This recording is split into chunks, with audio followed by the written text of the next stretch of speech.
Hello, everybody. I'm very happy to see we are so full. We wait a second to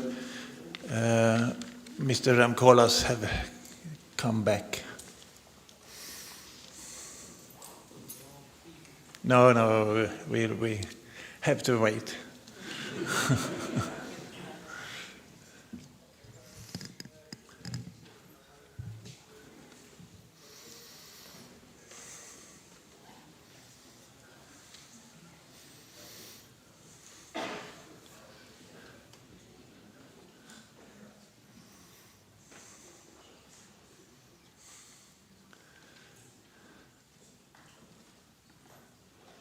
So, on behalf of the Royal Academy of Fine Arts, I have the pleasure of welcoming Professor Rem Koolhaas from Netherlands. And I've been asked to make a very short introduction, and to a certain extent this introduction wouldn't and is not needed, but still let's talk a couple of minutes about the background of Rem Koolhaas. And Rem, I'm sorry you heard this most yesterday, but the rest of you it will be as new as ever. Rem Koolhaas, a Dutch by birth but global architect and a professor at Harvard University, has been in the absolute center of contemporary architectural discourse and practice for now almost 50 years. Dubbed as the Le Corbusier of our time, he shares with the modernist master a commitment to discussing architecture and the world we live in through the medium of both text and buildings. Born in Rotterdam during the end of the World War and partly raised in Jakarta, a childhood which may well be the unconscious depth behind the profoundly global outlook. Starting his career as a scriptwriter and journalist, he soon focused on architecture with studies at the Architectural Association in London between 1968 and 72. A school which at that time was the forefront of criticizing the then stalemate modernist architecture. To the school he brought a sense of avant-garde, radical thought and architecture that had been growing in the European mainland. Rem Koolhaas' rise to prominence started already there at the school as a student with a provocative project called the Berlin Wall as Architecture, later developed into a thesis project called the Wall Exodus, or the Voluntary Prisoners of Architecture in 1972. Exodus, now owned by MoMA, initiated the theme of an architecture of both freedom and constraint, so frequent in Koolhaas' work. How can architecture, by acknowledging the reality as it exists, have the liberty to create new structures and new social rules? But Rem Koolhaas' definite international breakthrough came with the now iconic book Delirious New York, co-produced with Madelon Riesendorp and Fou and Elia Sengelis, with whom he earlier in 1975 had founded OMA, the Office for Metropolitan Architecture, an office still alive today that has been described as an anarchic, creative pressure cooker, where Rem Koolhaas is the editor-in-chief. The book, published in 1978, was a surrealist-inspired retroactive manifesto for Manhattan, addressing architecture and urban culture in a way nobody had done before. His first important architectural project, we can count the competition entry for Parc de la Villette in Paris, 1982, lost to Bernard Chaumy, and the Kunsthal, a contemporary art museum in Rotterdam, completed 10 years later. Since then, Rem Koolhaas, with his office OMA, has been involved in a range of important buildings around the world. The Seattle Central Library and Casa da Musica in Porto, both inaugurated 2005, is to me anyhow regarded as his most innovative. Cecil Balmond, the famous structural engineer and thinker, long-time collaborator with Rem Koolhaas, has described his working method as stupid but smart. Not only as a theorist and writer does Rem Koolhaas stir controversies. His engagement in China with the CCTV headquarters in Beijing has been as criticized as it has been admired. So, for all of you who want to learn more about Rem Koolhaas' architecture and his thinking, this lecture today, and maybe even a discussion afterwards, will be an introduction. But I strongly recommend, despite the uncountable books written about him, to turn to his own writings and books, such as S, small, medium, large, XL, which I guess everybody almost in this room have in their bookshelf, but maybe not everybody has read it. Spanning his work until 1995, and Content, which spans up to 2004. The last is a groundbreaking version of an architect's monograph produced in close cooperation with Simon Brown and John Link at End. The project of the City One, Great Leap Forward, was seminal in describing the urban development of China since Deng Xiaoping's opening up of the economy in 1979, and is a result of the Rem Koolhaas teaching at Harvard. The title, of course, can be read as a typical Rem Koolhaas two-sided irony. In reciprocal relationship to AMO was set up in 1998 as an output for Rem Koolhaas' surplus creative energy. As OMA's publishing and research wing, sort of a think tank, it has enabled Rem Koolhaas to expand way beyond architecture. The Guggenheim exhibition, Countryside, the Future, set up just a couple of years ago, 2020, and the work with UNESCO about World Heritage is coordinated by AMO and may signal a new interest of Rem Koolhaas. And with that, I welcome you to this table.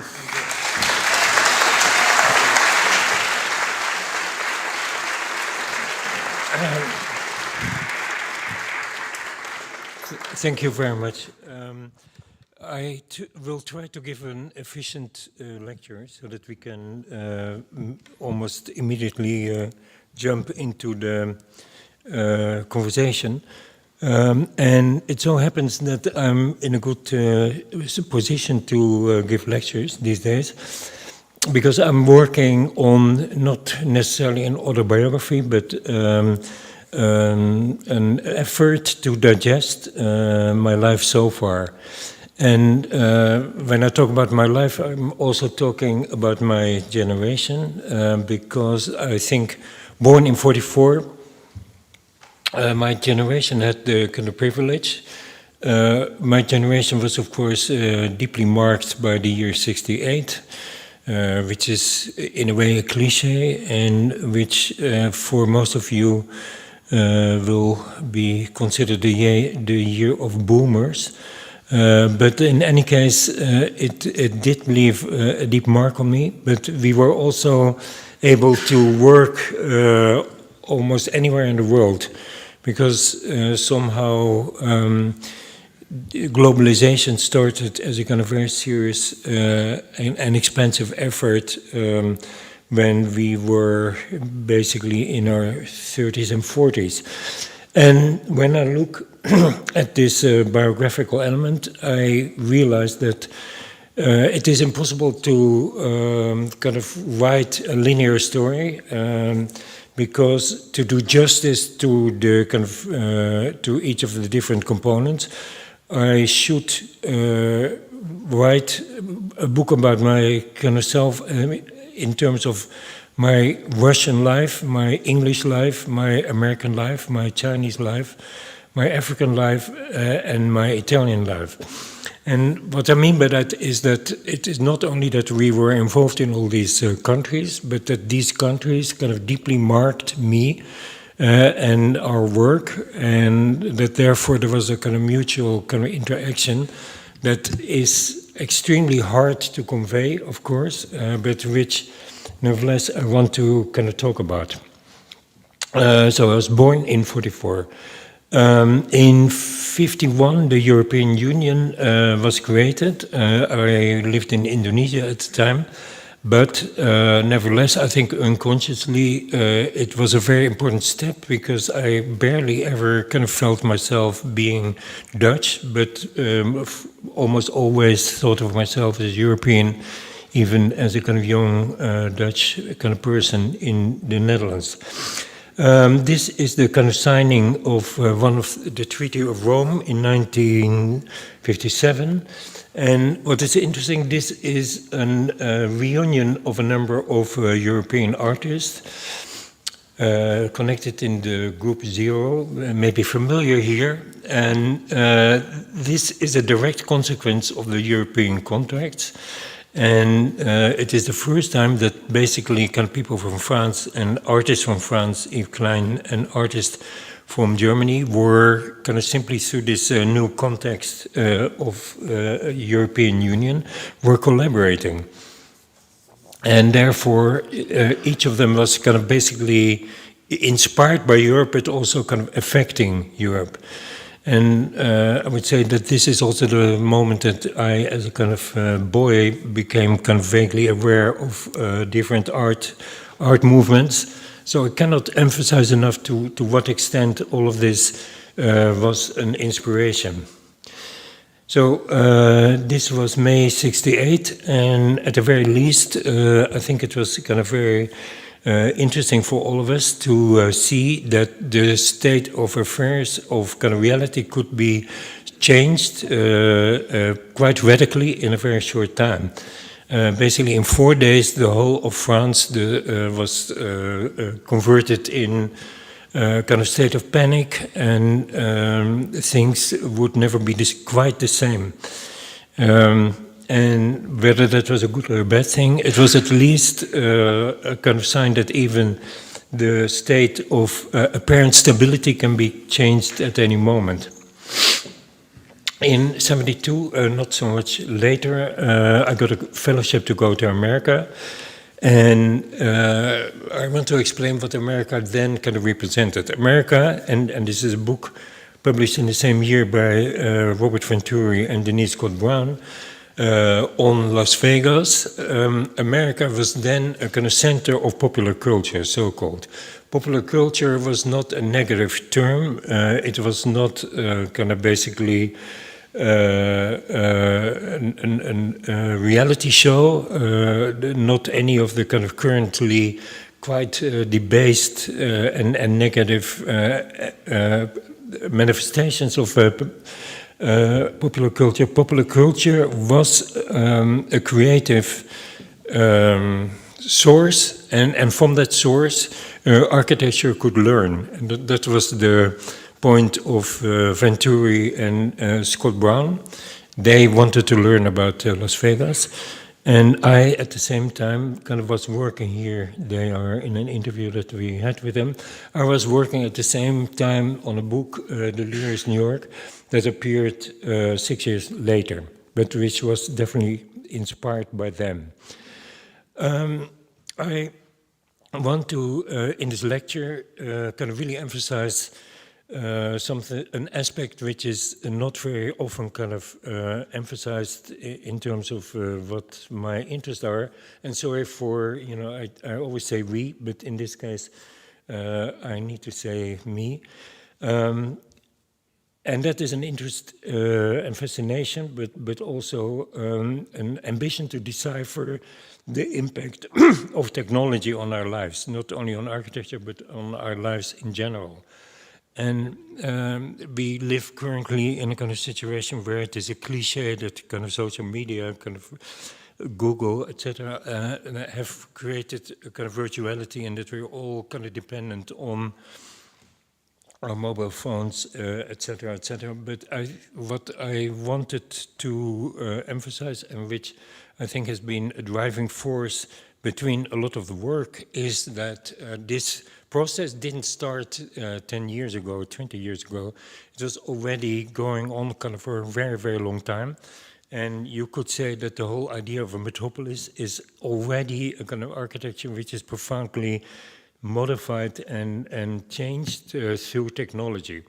So here I started to do New York research in kind of studying entertainment as it was developing not in the city of Manhattan, but on a kind of resort on a place on a beach called Coney Island.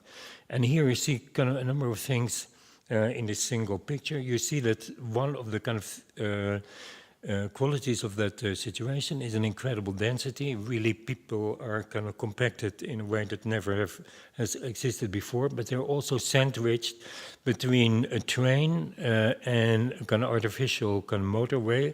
So it's basically a state of complete artificiality that apparently in this kind of situation is relatively attractive.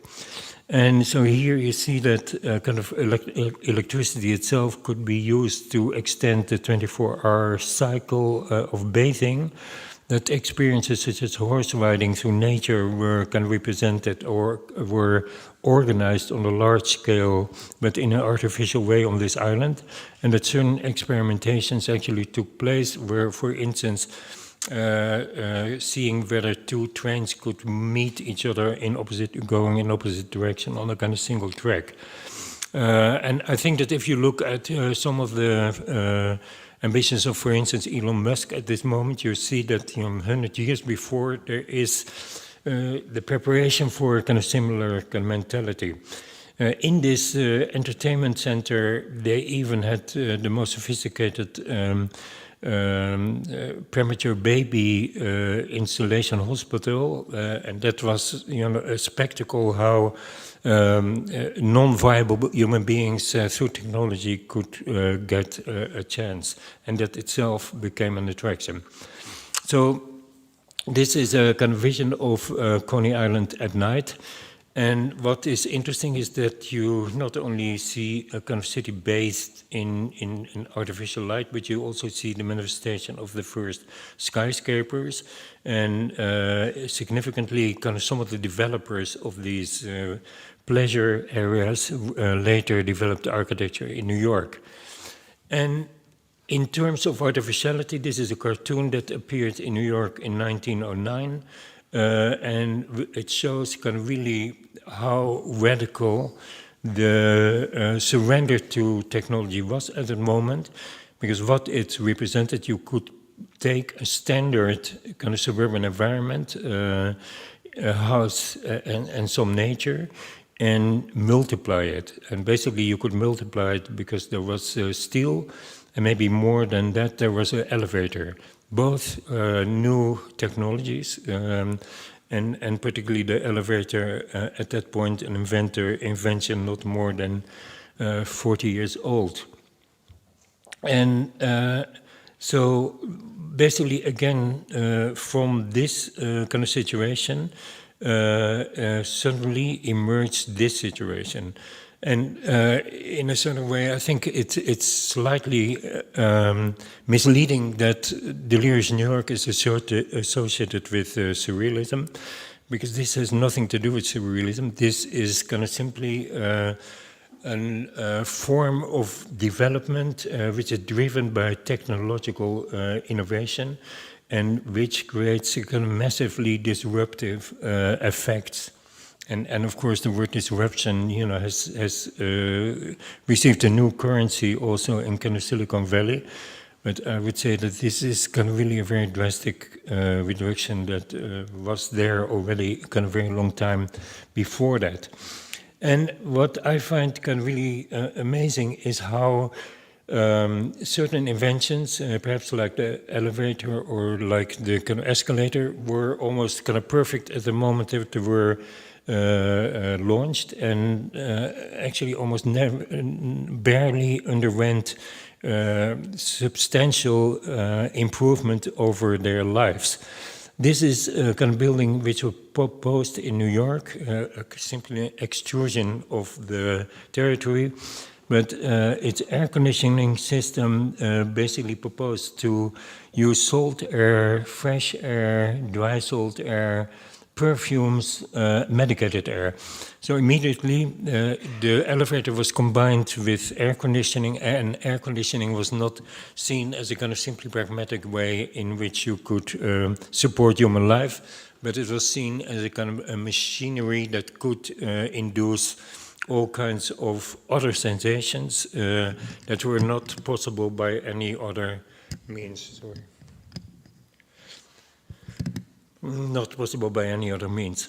And I would say, kind of, again, this is a kind of period of kind of maybe 15 years, and in those 15 years, this whole thing is born.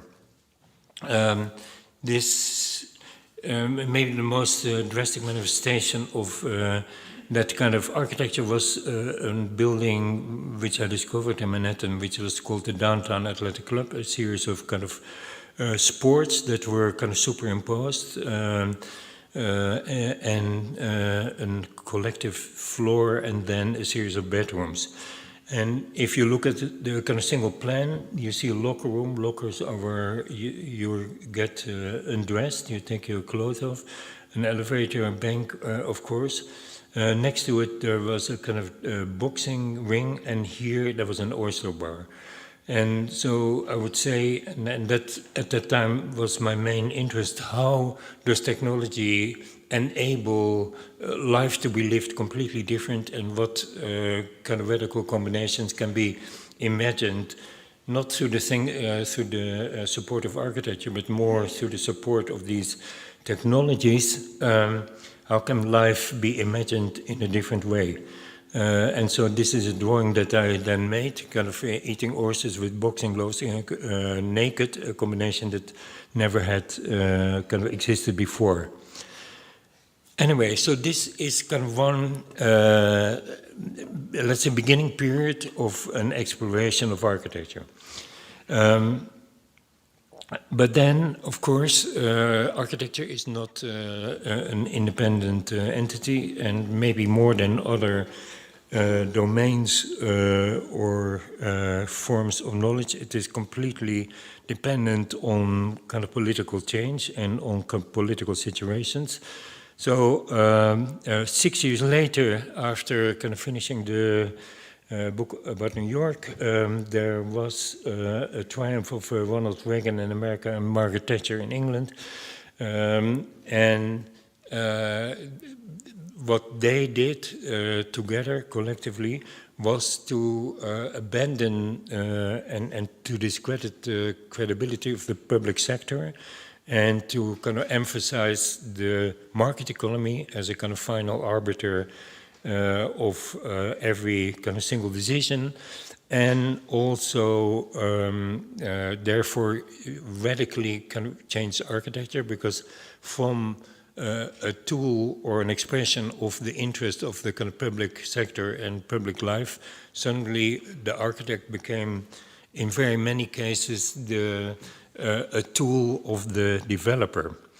And I would say that the interesting thing is that immediately also had a kind of effect, of course, on technology, but particularly on the kind of way technology was kind of interpreted, where in the beginning there was a hedonistic dimension to it, but that is where I think there is a kind of close relationship between the market economy, Reagan, Silicon Valley, and the kind of current more authoritarian and kind of more surveillance-oriented kind of form of technology. That, for instance, you can, technology is now used in kind of many ways to seemingly kind of improve life, but very often with a kind of more sinister dimension. This is kind of basically a thermostat that learns about you, and which means that kind of basically it collects data and then transfers those data and to other big companies that are interested, energy companies, but also other companies. And I would say that, you know, the net effect of these technologies as they are now present in our houses, kind of more and more, is that architecture no longer provides kind of independent environment where you can be on your own. More and more, this integration of the technology kind of makes even your most private life kind of public in ways that you don't exactly know. Anyway, that's another little episode. Anyway, I come back to Europe. Europe, in the meantime, in '51, it was kind of 6 states, the founders of the EU. By the year 2000, became bigger and bigger. And actually, in 1989, when the kind of wall fell, I would say that there was a collective period of euphoria about the extension of Europe, and particularly about what Europe could represent. We were almost chauvinistically happy with enlargement, because it meant that we were a superpower, not in terms of arms, but in terms of size, maybe kind of between 300 and 400 million kind of people, and therefore, at least economically, kind of represented a phenomenal power, and also culturally, or at least that is what we thought. So I want to kind of show a project how basically that same kind of euphoria inspired architecture. And so what the point of this whole lecture is to show you that architecture is not kind of something that emerges from your inside, but that it is a constant kind of reflection and triggered by external forces. So I now want to kind of show a project that is the most typical, perhaps, of that period of '89. It was where the kind of French Mitterrand, who last socialist president, who kind of obviously, or not the last, but socialist president, who really believed in the state, organized a number of what they called grands projets, large projects that were supposed to articulate the new organs or the new entities of not only the new France, but also the new Europe. And one of the things he organized was a competition for an enormous library, which seemed kind of a little bit foolish to organize a library at the kind of moment that the digital revolution was kind of beginning to happen. But at the same time, for us, it was kind of extremely interesting to see whether you could, at that point, already define a relationship between the digital and the real that would make sure that both could coexist and not at the expense of each other. And therefore, and this is why I kind of showed our interest in technology kind of from the very beginning. Here, again, we were really focused on technology, and this is a project from 1989, so it is kind of 33 years old, and in that sense I'm kind of really quite impressed myself. This scheme is based on technological scenarios developed with inventors, system analysis, writers, electronics company, which was actually true, because and that is basically true of the kind of way we work. We never work simply as architects, but always share not only responsibility, but also try to kind of collect knowledge from other domains. They all anticipate the utopia of fully integrated information systems to materialize before the opening of the building. Books, films, music, computers will be read on the same magic tablet. So that's how we called the devices that we actually made a kind of prototype of. We had a tablet. The tablet worked in terms of kind of giving you access to books and to films, to literally everything. And so what we actually kind of did is kind of to propose a data center in '89. The future will spell not the end of the book, but blah, blah, blah. So Our project was kind of really, I would say, kind of radical. We proposed a cube, 100 by 100 by 100 meters, that was a solid storage of data. So it was a data center. And basically, the different libraries, the different aspects of the libraries, there were 5 different entities, were not kind of represented as buildings or as shapes, but they were excavated, scooped out from this data center. And then there were on 9 kind of sites in the building, there were kind of elevators that made sure that kind of everything in the building, wherever it would occur, was accessible. And so here you see the kind of first sketch. So what we thought is that we simply have floors with data, and we don't bother creating interesting forms or building interesting forms. What we do, we excavate forms. We create kind of negatives, and in that sense, it was a kind of really contemporary idea that a negative could be the main thing, and that it could coexist with these huge collectors of digital information. So also the first time that we worked with digital rendering programs, and so here you see the organs, the kind of public entities that existed within these enormous cubes. And because the building was kind of really solid and kind of supported by concrete walls, there was enormous freedom in the kind of shapes that you could excavate from this mass. Here you see the kind of representation. Everything which is black is data, and everything which is white is public space, except the lines that are concrete walls that can provide both structure and air. And this is the superposition of all the kind of public entities.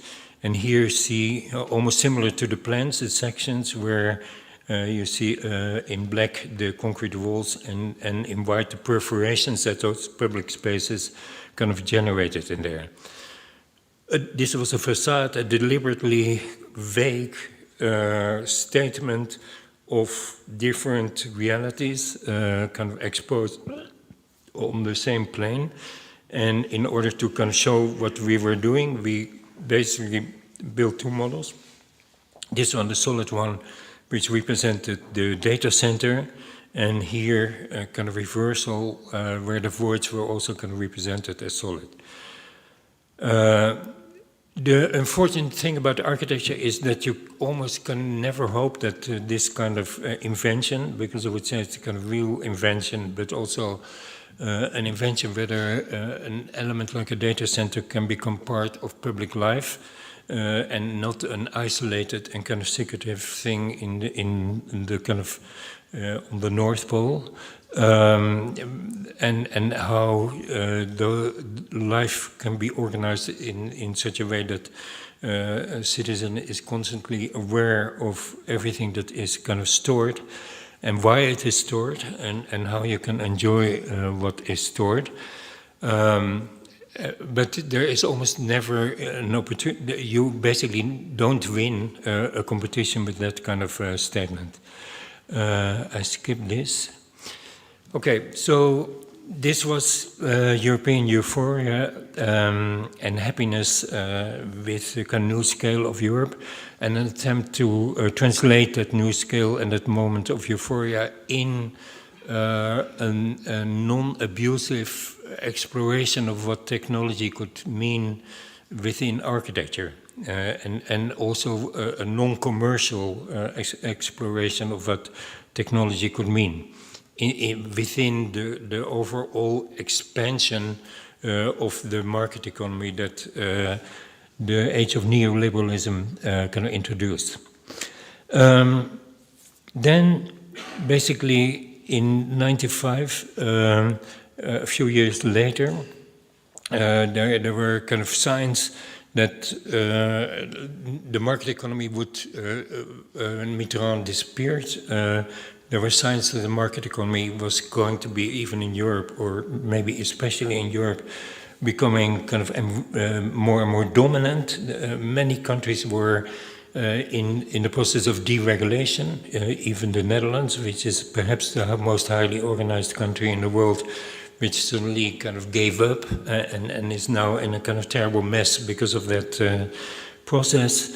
And so it was also possible to work in different other areas, and one of them kind of China. This basically shows a number of kind of projects and the overall engagements with China, kind of simply showing that it's not a kind of simply a one-off accident or a one-off moment of opportunism, but that there are a sequence of kind of events and a sequence of engagements that show more than simply exploitation of a possibility, but also a real engagement with the conditions.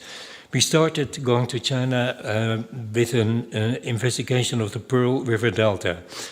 That was a very interesting situation. Then basically the name was almost never kind of really pronounced, but it turned out to be in the south of China, kind of around Hong Kong, that you see here, a region that already had contained, achieved 53 million people, and that was on its way to become a kind of urban situation with maybe 100 million people.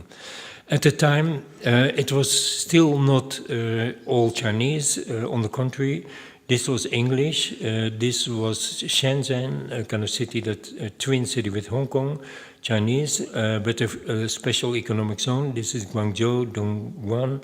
This was still Portuguese, Macau. So it was a number of very different conditions. Also at that point politically, but it was clear that they were on the way to integration.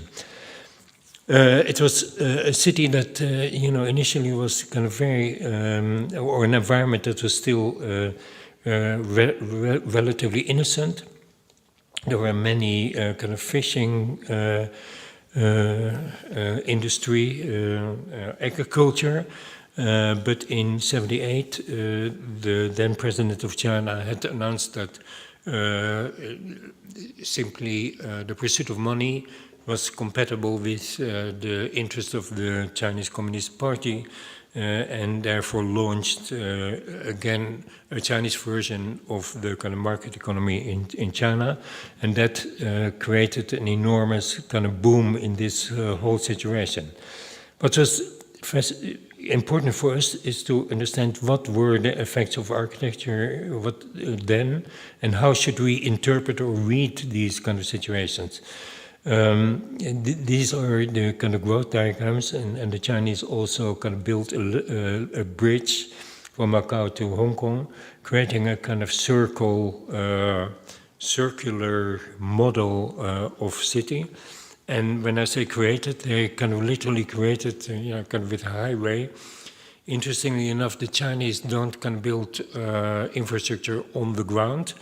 They build it typically underground or above ground. So it has a kind of degree of independence of the kind of surface of the earth.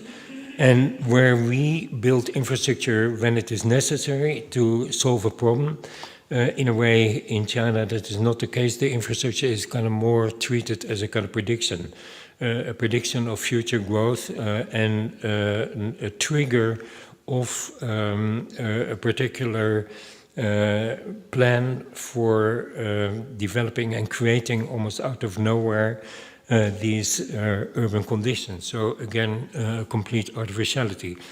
And they do it with a speed that makes an image like this one, kind of rice fields, agriculture, but also skyscrapers in a kind of single picture, quite normal. And basically, kind of regardless of my architectural opinion, I thought it was crucial to begin to look at this condition, because we Europeans at that point were still firmly convinced that our model of the city, composed, growing kind of over time, more or less coherent, was a universal city model of city that deserved to be rolled out over the world. But on the other side, both in everywhere in the world. There were the kind of evidence that the end of the 20th century and certainly not the 21st century would be developed according to those models. Here you see Shenzhen, the kind of downtown, the center. This is a poster, communist poster that says 100 years of no change. This is the major kind of urban intersection, but 400 meters away are the rice fields. And so this coexistence of agriculture and metropolis is kind of more and more, I think, the thing that we kind of need to prepare for. But at the same time, and this is kind of really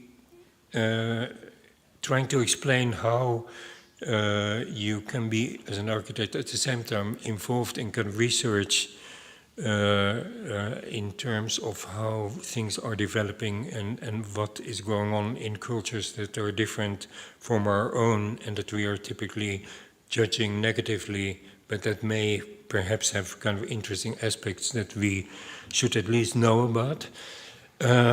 We also looked in kind of Hong Kong at a very notorious kind of project, a totally illegal project, which was called Kowloon Walled City. And that was basically a group of buildings that had been, that was kind of run in such an anarchistic, not to say criminal way, that all authorities had kind of pulled out. So it was basically a block that was left in Hong Kong totally to its own devices, and which therefore developed unique kind of architectural qualities that were not well understood because it was actually dangerous to enter. And you see that the building was turned almost into a kind of single solid block of building that you could kind of never even hope to document. But when we were there, we were we realized that the building was being demolished, and basically that demolishing then enabled us to understand the building. So we used the destruction of the building to document it. This is a kind of work by a student, Harvard student, Aaron Tan, where I can really pushed. And so what we did is, create almost like a brain scan, a number of kind of sections that showed how this building could be developed. And what we discovered is, and that was the most exciting discovery, is that, from single and identical footprints over time, this could be a kind of single property, or this would be a single property, or this would be a single property. So that you could treat the entire thing as a solid building, almost like the kind of Paris Library, and see how within this kind of solidity you could extend your kind of reach or your possession or your kind of lifestyle. And again, this then became, for us as architects, an important prototype of how you could step out of this kind of the rationality, of the architectural kind of system. And what we also kind of realized is that in order to build so quickly, and in order to kind of really make sure that your production could be adequate to the speed of building, that maybe Photoshop was a kind of new device, how you could combine kind of ideal conditions, a lake, a golf course, and a house, without all the kind of thinking and all the kind of intellectual effort that we put in architecture kind of regularly. Is it really, did I really talk already for almost an hour? Is it, what time is it? Okay, I'll do one more thing, and then we stop. And so, anyway, Basically, we all know, and now we are going kind of 6 years later, what happened in America on September 2001. Ironically, in the same year, I had the choice whether I wanted to be part of a competition to reconstruct the World Trade Center or to construct in China the headquarters of China television company. And basically, these two invitations posed a dilemma for us. It was clear that we couldn't do kind of both. And basically, because I felt that at that point, American society was no longer a kind of creative society, but deeply committed to nostalgia and to memory, and particularly in the case of the World Trade Center, also deeply committed to self-pity. So we chose the Chinese example. Chinese had just decided to organize the Olympic Games, so there was a great optimism about the direction that China would take, and that China was taking, in certain cases, evident. So I found that a fascinating challenge, and particularly I wanted to, in China, kind of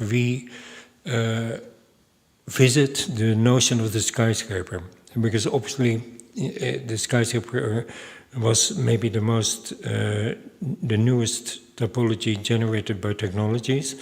Started kind of somewhere here, but then in a massive way kind of reached China and Asia in general. But on this transition, it had lost a lot of its creativity and imagination. And so therefore, I wanted to see whether it could be kind of recharged with intelligence. And I wanted to also, in a way, try to denigrate or to criticize the skyscraper as it had become simply a tall building without anything. So this was the new CBD of Beijing, as it was kind of rendered. And it was the challenge, how to put a building here. It was an enormous scale, 500,000 square meters, so a scale almost unimaginable kind of here, without being kind of one of these elements. So we looked for a condition that did not simply consume a kind of piece of the kind of city, but that also generated a kind of point of the city, and also a shape that was not the same from every side, but basically a shape that would be a dynamic presence in the whole city. It was an incredibly ambitious diagram. There are kind of film studios in the ground floor. There's technical apparatus in kind of one of the arms, kind of script writing and creative activities in the other, and then a kind of a level of management and communication. And importantly, one element where the Chinese public element, where the Chinese kind of population could enter and could both witness TV making, witness the technical apparatus, and see experience all the kind of components. It was also a logic of a contemporary creative effort to make sure that the components were not isolated from each other and all connected in this kind of single loop. There's also a hotel kind of next to it that needed to be made. And here you see, kind of the first rendering, and also, kind of statement like this one, where the shape itself, whatever, even if it's overwhelmed by larger pieces, still kind of retains its identity. Now, what is very important and kind of perhaps not kind of really realized is that basically in globalization, any architecture enterprise is by definition an enormous range of collaborations. And to work on CCTV, at some point we worked with another Chinese kind of company. The company came to Holland, kind of worked in our office, had its entire floor hated European food, had their own kind of restaurant. So there was, again, a deep mutual engagement. And there was also a kind of very deep engagement with the intellectual side and mathematical engineering side of China, because the building in itself required new rules or adjusted rules or a new way of kind of thinking about gravity even. Because in Marxism, the kind of most straightforward way of treating gravity to go directly kind of through vertical kind of lines back into the ground was not applicable to this building. So basically what was kind of beautiful is that, you know, in the context of the project, we met maybe kind of 6 times with a kind of elite of Chinese engineers and mathematicians, and were constantly kind of asked to develop more and more knowledge about the building, because they kept asking and kept kind of saying, you know, this may not work, that may not work. So Arab and ourselves went into almost obscene detail knowledge of every component of the building. And that, of course, was only possible kind of because of the new kind of supercomputers that kind of gave us the opportunity to do it to make the calculations in time. But it also meant that based on this knowledge, we could deeply kind of change the design. So this is a stress diagram on the outside of the skin. And that taught us that kind of, for instance, certain parts had to work very hard, so we doubled them or tripled them. Certain parts didn't have to work, so we simply took the structure out. And that created this kind of very varied kind of version of what otherwise would have been a kind of really very strict kind of diagonal diagram, identically spread over the entire facade. So here again, you know, it's a kind of interaction between Chinese skepticism and our creativity, kind of mobilized kind of basically through the means of the computer that enabled this. And so that is, you know, for me an important part of the entire effort and also the entire explanation of this kind of project. What the building did in any case is to introduce new ways of looking at gravity in China, which I think is a big deal. We knew so much about the kind of building in the end that we even calculated that the connection between the two halves could only be made at a certain moment in the day, at 6 o'clock in the morning, because only at that point the two halves would be cooled off in terms of expansion through different exposure to the sun. So it's the first time that kind of structure was also kind of related to time. Here some kind of building kind of efforts, seeing the kind of scale, and basically this coupling kind of early in the morning that could not take place kind of 12 minutes later or earlier. Here you see a kind of worker. This is a poem that the workers wrote, scratched on kind of one of the columns. And that was also, for me, a kind of important sign that the building was not an alien imposition, but that there was also, it also mobilized pride on the Chinese.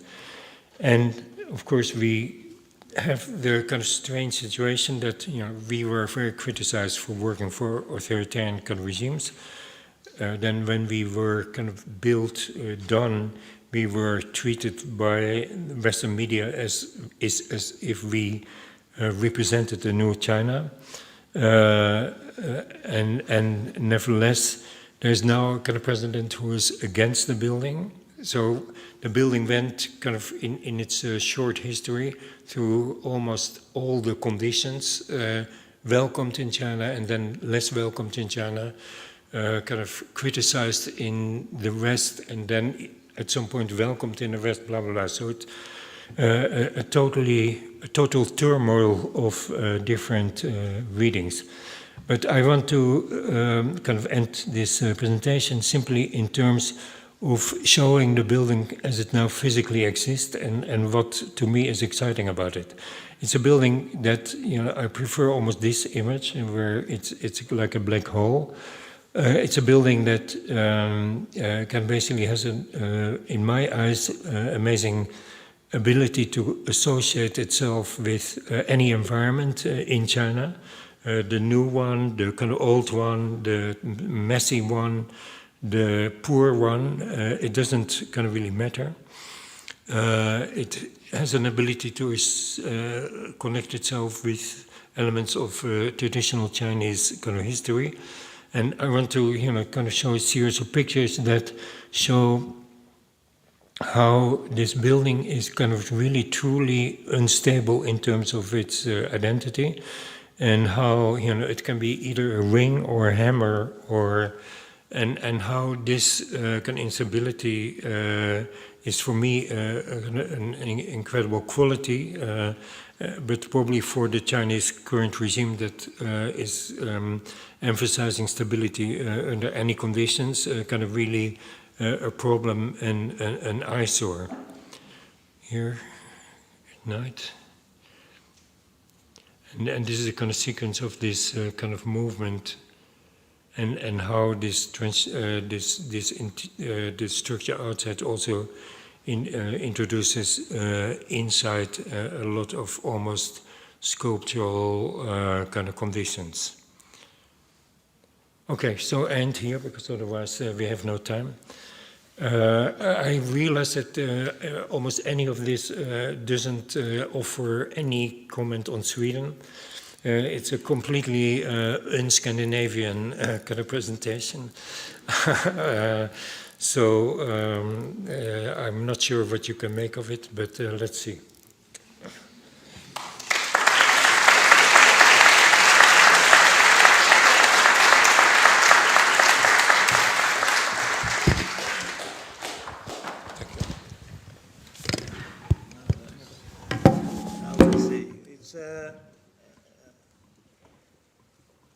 Past 10, but I hope anyhow we will stay some time more than planned, and I'm sure everybody likes that. Now, Rem, it's very hard to see how to start discussing this, but and maybe it will be some other question that interests me.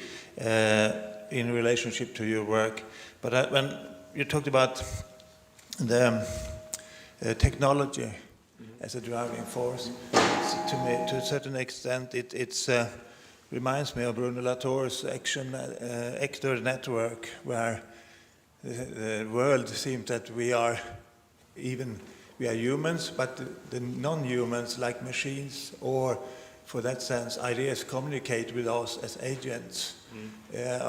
Do you have any relationship to Bruno Latour's thinking? Yeah.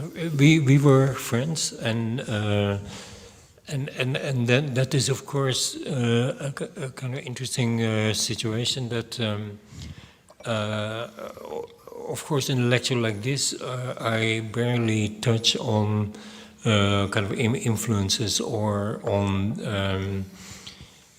Even on collaborators, even though in abstraction I mention them, but it's certainly the case that we were like I guess kind of almost all architects at this point deeply influenced by kind of thinkers, and in my case, kind of most of those thinkers came from France. I don't know exactly why there was an affinity, but I would say that in the very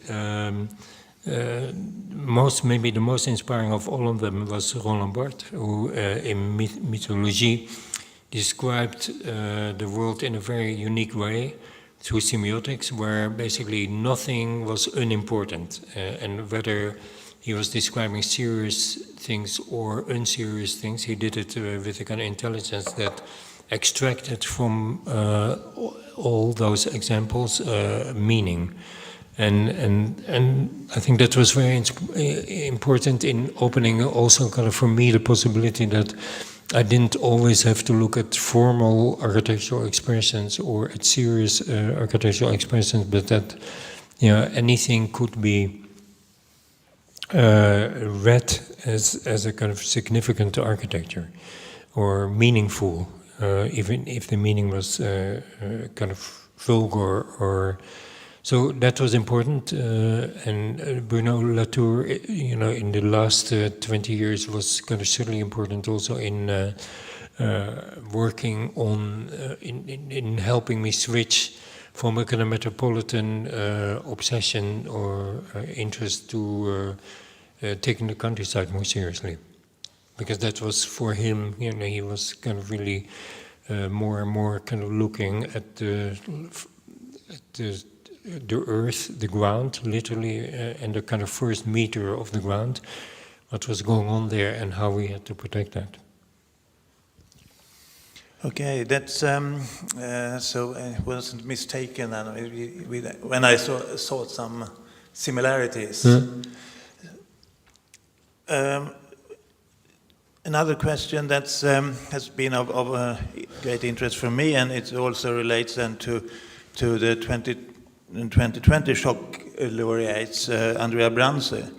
And Andrea Branse, Archsum and Superstudio must have been sort of when you were formatting in your time. And they had a very, very negative and almost absurd vision that reveals what architecture was offering. And in certain texts you have written that like architecture is monstrous in the way in which each choice leads to the reduction of possibilities. But even your architect seems very positive. Well, I basically was confronted, and this is where the kind of 68 question is kind of really interesting. 68 created a kind of situation where in a way, any one of my generation had an obligation to be critical. Yeah? You were critical of the state, critical of politics, critical of every party, critical. And a number of Italian architects who were actually extremely gifted artistically, basically worked in this domain. And they made a number of very beautiful drawings, but also developed really beautiful ideas. Andrea Branzi, I don't know whether you know, it's a kind of project called Non-Stop City, which was kind of almost a field, a Cartesian field, where, kind of with kind of regular intervals, there was some kind of small, maybe fountain or water or electricity, and which was otherwise could be inhabited anyway. And Superstudio also made kind of very beautiful collages of really radical kind of lines that went through the desert or through any other condition. And I became friends with them, but there was always this tension, because they said, this is maybe a beautiful drawing, but we are critical. So everything remained critical. And at some point, I really needed to challenge them that, was it really critical, or was it a kind of serious architectural project? And was it interesting to produce something which is only critical and which is supposed to remain critical and not be kind of realized? Or is it more kind of radical or more daring to also make the step towards implementation, or to and particularly to, can you combine a critical attitude with making things? And obviously I made that choice, and the kind of result is that for many people, the making things dominates, and that the kind of critical dimension, which I hope I've shown is very present in everything I do, is moved to the background. Yeah, apparently, when one watches your work, you seem like you're both critical and a practicing optimistic architect.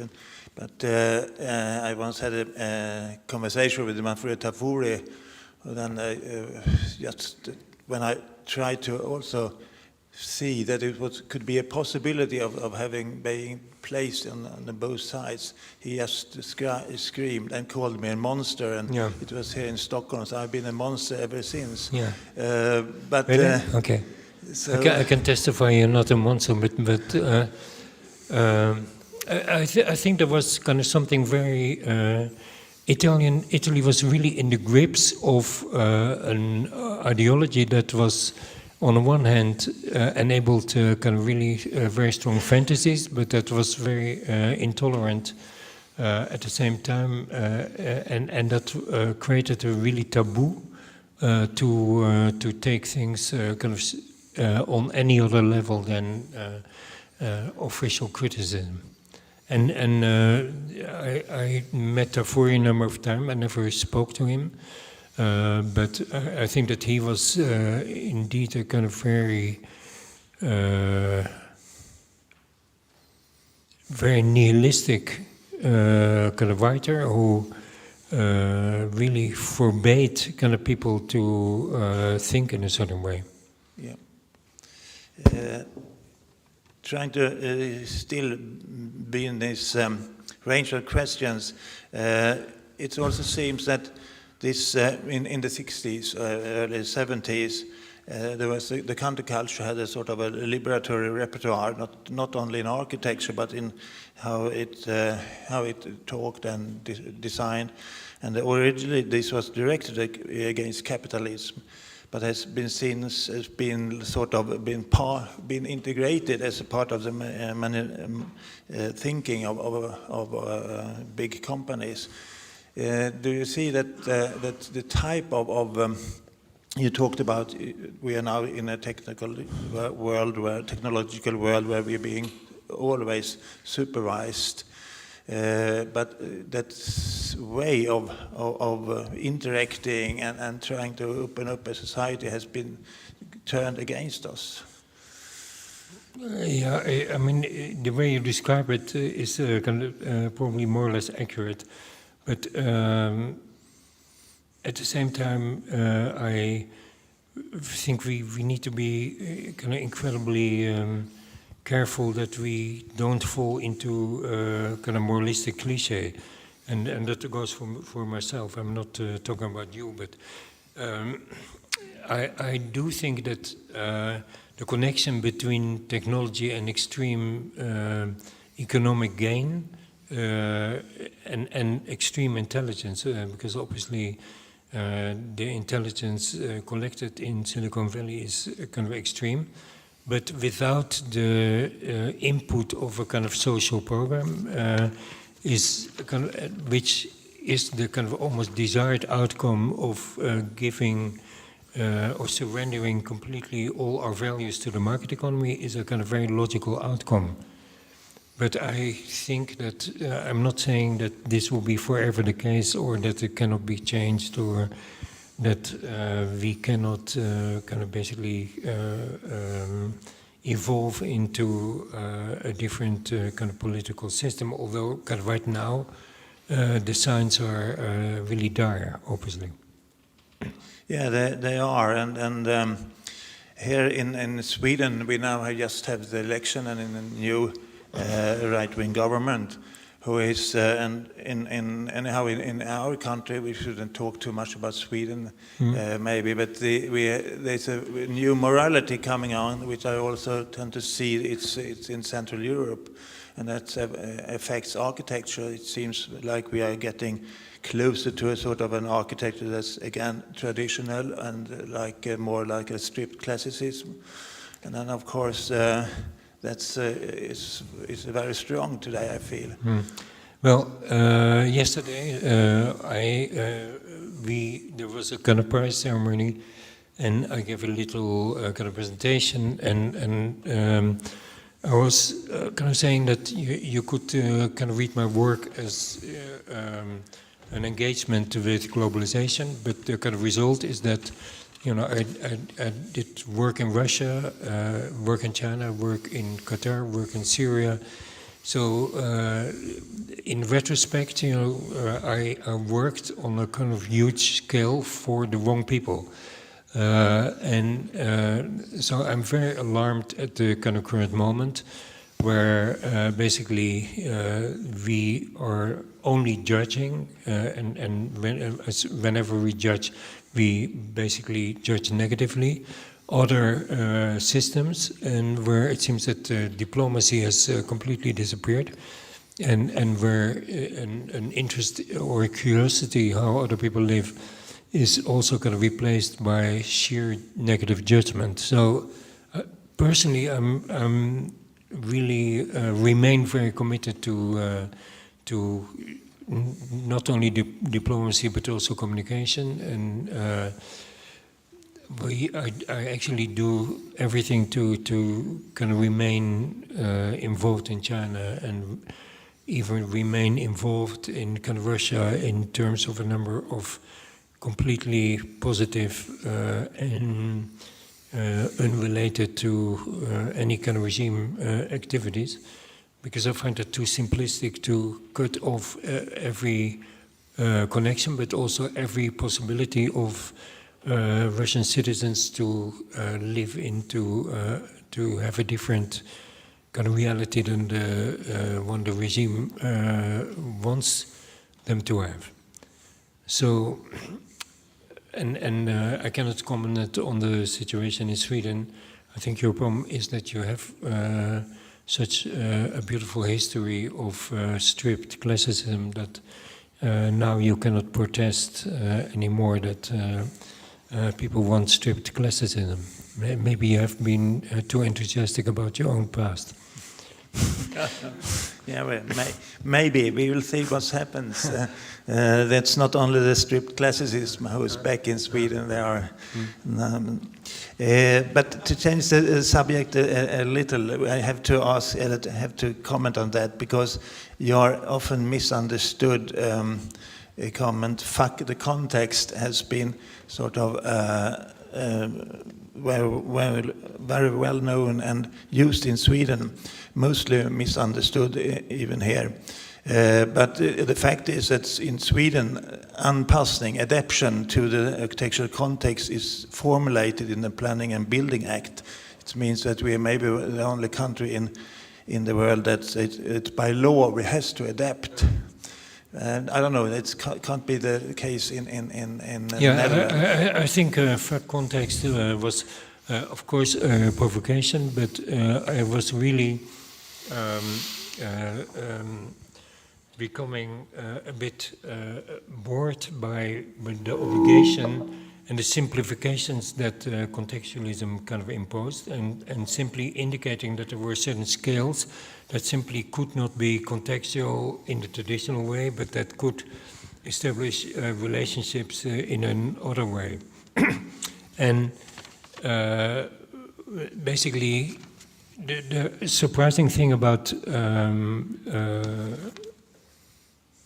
contextualism and in a way obligatory contextualism as you see it here, and as you see it kind of, for instance, also in the last 20 years in Berlin, is of course that it doesn't work, because you cannot go from hotel to here and see everything new, incredible amounts of kind of really hideous buildings that all conform, that are kind of having this more or less the same roof line, but that are kind of really radically uncontextual, but in too many cases also completely without any creativity. So, and that is the same thing in kind of Berlin, where there was a kind of very rigorous obligation to maintain kind of certain profiles, etc.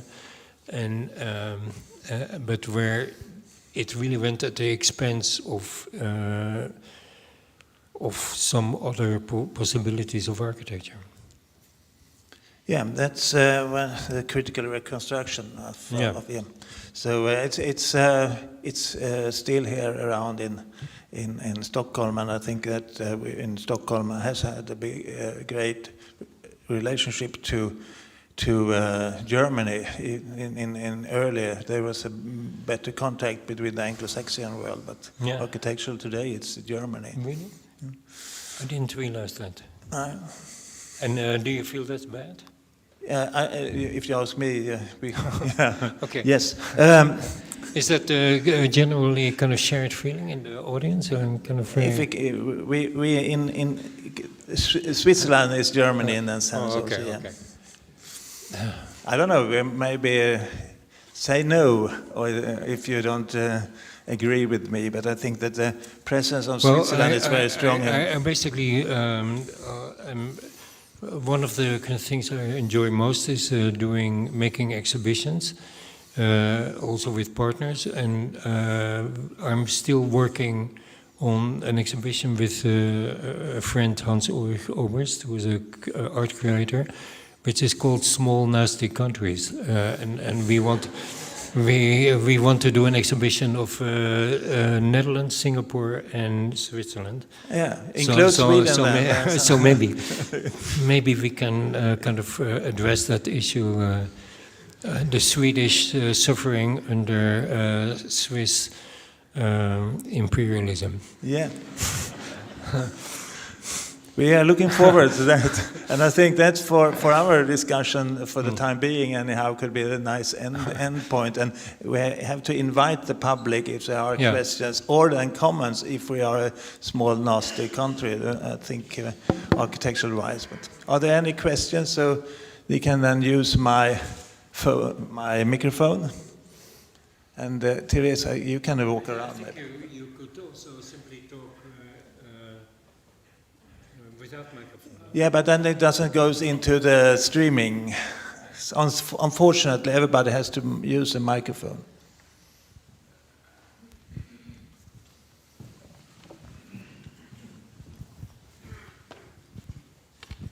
Yes, hello. Thank you very much for a very good and interesting lecture. And I think it was interesting when you talked about the sort of shift when the Reaganism, Thatcher era came and architects became a tool for the market, or however you formulate it. And I think it's interesting, what is your personal experience going from like doing these theoretical projects addressing like, for example, public relations to data in Paris, to what I assume being constantly approached by developers who want to use the brand of OMA as a sort of stamp of approval for them to sell property? Well,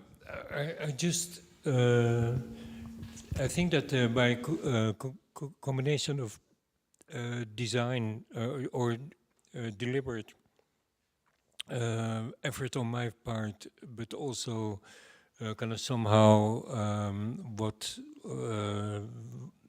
I suggest to the, or what I broadcast in a way or signal to the rest of the world, I'm kind of really lucky that kind of, and in a way a very old-fashioned architect, because most of my kind of buildings are public buildings and are buildings for the kind of public sector, and I have kind of worked really very little for the private sector. I've recently kind of finished a building in Berlin for Axel Springer for the kind of new headquarters for also their kind of shift to the digital, and that is kind of really one of the few developer architectures I've done. At the same time, you know, our office has 8 partners, and those partners can work sometimes independently, sometimes we work together, and there is a lot of work that the office is doing for and with developers, but I think it's not necessarily led to a kind of situation where we can rubber stamp the intentions of developers or our uncritical tools in their hands. I think there's always a dimension of wanting to look at a particular aspect. For instance, there are 2 towers in Stockholm that we did. Reinier de Graaf did them. there we were in an interesting situation. For instance, the form was already completely given, and so initially we of course tried to kind of find a different form, but then at the moment that Vernier thought, and I was part of that discussion, okay, let's take the shape, but let's see how we can develop a kind of process of prefabrication that is interesting, but that also gives a new dimension to, or let's say a new life to the whole idea of prefabrication. It achieved something more than mere developer's architecture in my eyes. So, you know, we always try, I think I can say that, you know, kind of regardless of maybe any other kind of criticism you could vent to the office, but there's always an additional dimension that we want to look at.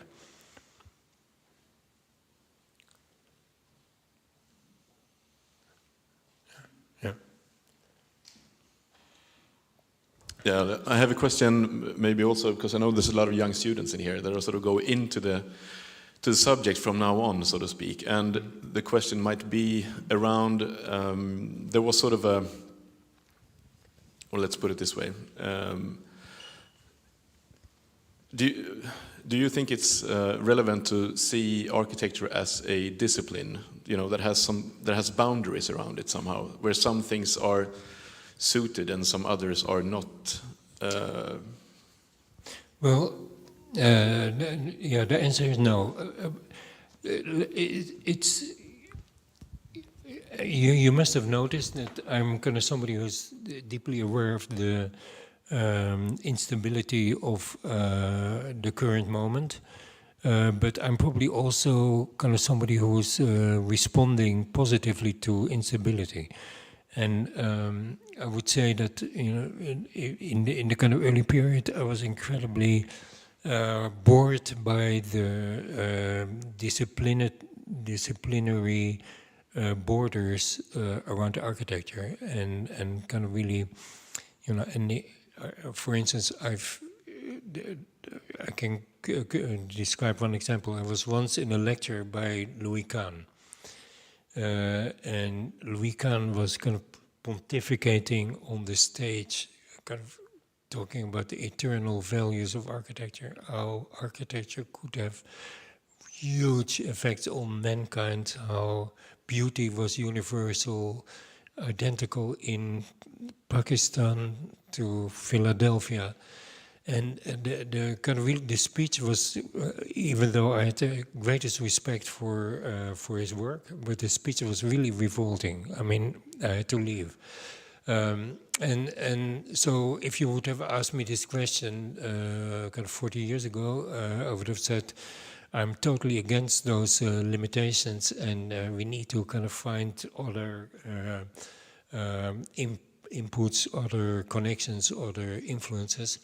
But now I think that we are, you know, on such a borderline kind of situation where all limits are kind of erased between different territories, that I've become a lot more positive about the discipline of architecture itself, in the sense that at least what we have been able to do is to kind of preserve a domain, and it's one of the rare domains where kind of knowledge that is 3,000 years old is still kind of relevant, is still cultivated, and is still plays a role. Yeah. So in that sense, I have to admit that the discipline of architecture is perhaps and one of the most relevant today, exactly because of its conservatism or its ability to manage kind of a really enormous stretch. And that stretch is not only in time, but kind of more and more we're also kind of course able to look at the kind of architecture of China, the architecture of kind of Russia, and actually extend the canon to wider and wider dimensions, even embracing kind of vernacular architecture in its realm. So, in that sense, I have no criticism of no fundamental criticism of those borders anymore.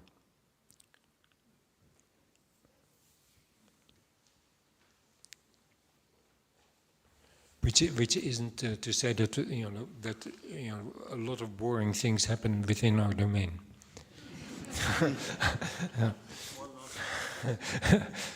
Hi Rem, here's a question.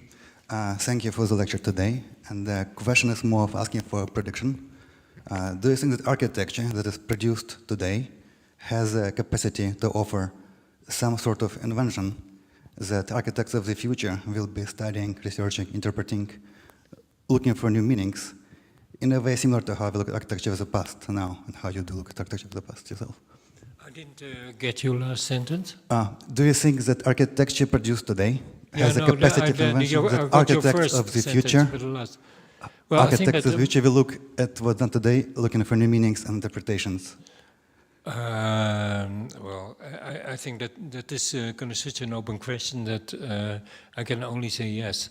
But what I do, I mean, obviously,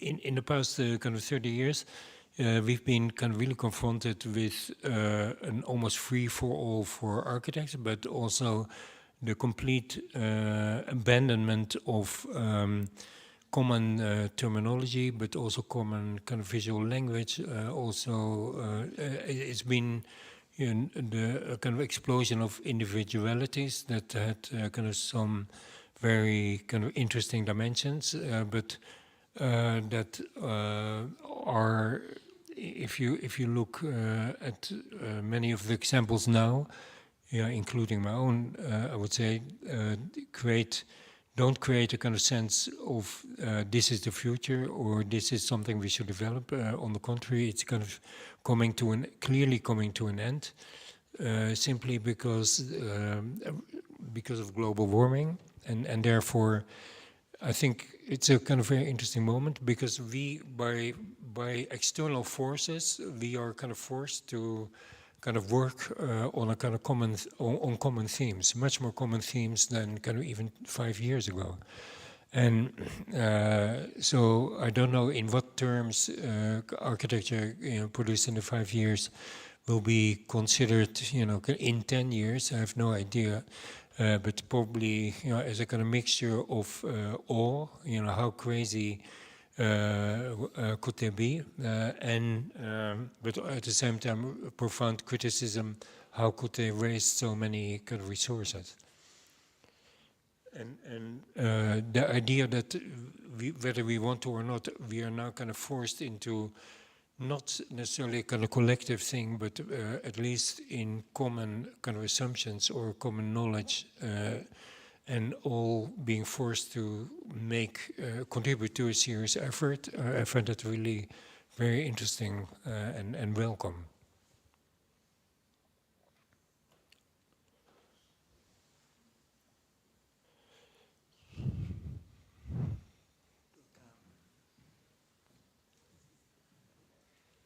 Okay, it seems there's no more questions, and then I suggest we. Yeah, here is one. Sorry. Thank you. Yes, I have a question.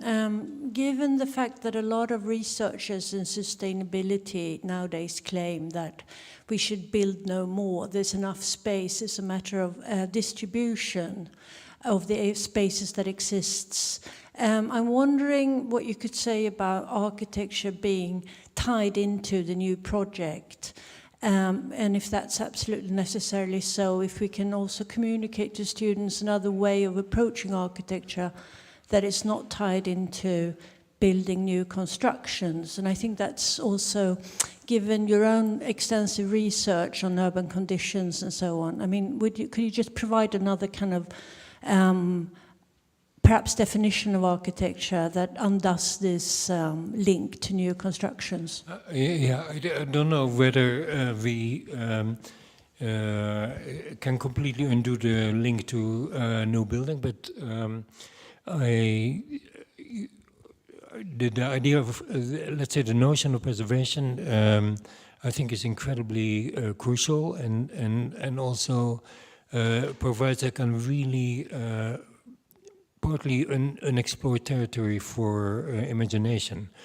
And I don't know whether you know, but I think in the Biennale in 2010 we had an exhibition on preservation and kind of really claimed preservation as a site for the contemporary architect, and tried to, for a while, kind of really undo the apparent conflict between kind of new building and preservation, or wanting to the world to kind of stay as it is, and wanting to change the world, because I think that is a kind of fake opposition. And I think that preservation should not be seen as a kind of per se conservative effort, but it should also be seen as a kind of responsible way of not wasting kind of resources. And I would say that some of the most, for me personally, kind of most interesting things we have done recently are in the area of preservation.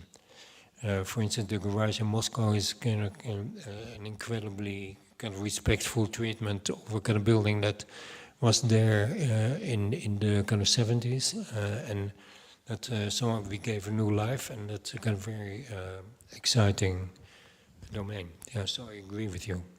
But I agree with you on the condition that it doesn't mean necessarily that from now on nothing new should be built, because I think that would be too gloomy as a kind of perspective.